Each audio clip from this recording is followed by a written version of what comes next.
Kaibigan, musta? Meron akong tanong.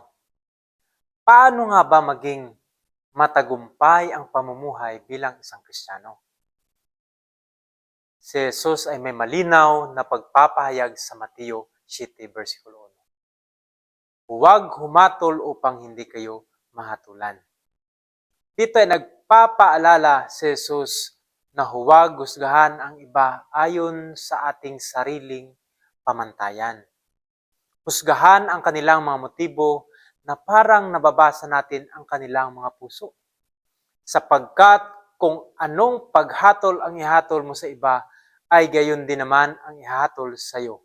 Sabi ni Jesus, ito ay isang batas ng kalikasan na ang paraan ng ating pakikitungo sa iba ay babalik din sa atin.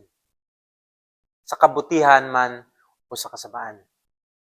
Merong ibinigay si Jesus sa atin na golden rule na matatagpuan sa Mateo 7, verse 12. Gawin ninyo sa inyong kapwa ang nais ninyong gawin nila sa inyo. Anong ibig sabihin nito? Ang golden rule ay isang pangunahing etikal na prinsipyo na nagbubuod sa tungkulin ng isang Kristiyano sa kanyang kapwa. Ito ay tungkol sa pagtrato natin sa mga tao na may parehong paggalang at konsiderasyon na gusto mong matanggap. Kung anong ating itinanim, tiyak na ating aanihin. At higit pa roon, itinuro din ni Jesus ang pagpapaimbabaw ng mga taong mabilis na humanap ng mali sa iba, habang hindi nila isinaalang-alang ang kanilang sariling mga pagkukulang. Sinabi ni Sister White, huwag mong isipin na mas mahusay ka kaysa sa iba. Itakda ang iyong sarili bilang kanilang hukom.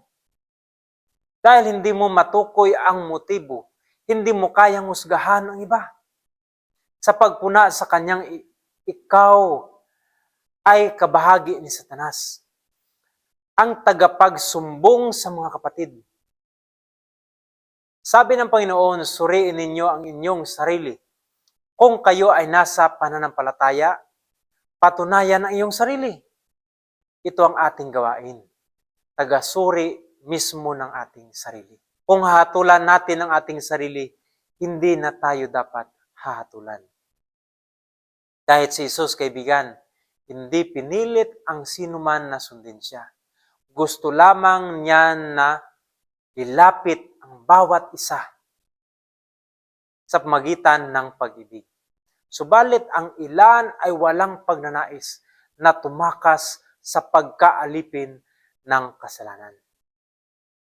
Dapat natin silang ipanalangin, kaibigan, at ibigay sila sa kamay ng Diyos.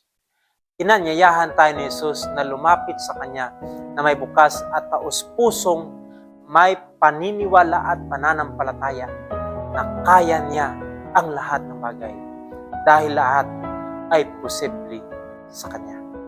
Yan ay isa lamang sa mga panuntunan kung paano mamuhay ng tagumpay bilang isang Kristiyano.